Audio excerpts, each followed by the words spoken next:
Good afternoon, everybody, and welcome to our long-awaited honking video.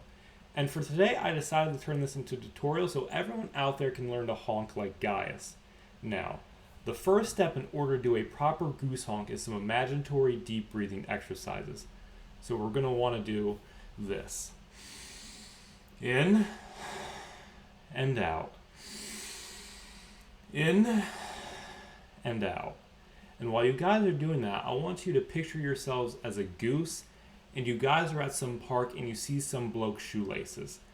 And when you see that, I want you guys to go over there and untie them and cause absolute chaos. That is how you want to be a goose.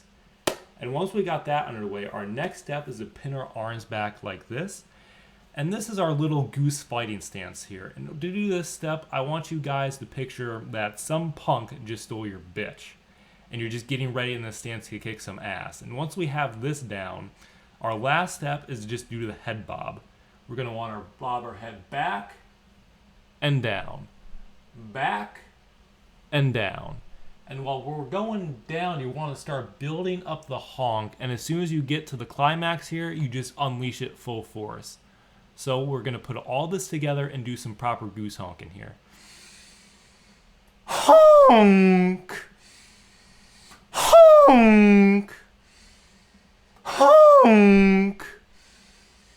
Honk! Honk! Honk! And there you buckaroos have it. That's how you honk like heckin' Gaius Germanicus. And yeah, that concludes today's tutorial. And I'll see you buckaroos Monday with some Dark Seed speedrunning. Toodaloo!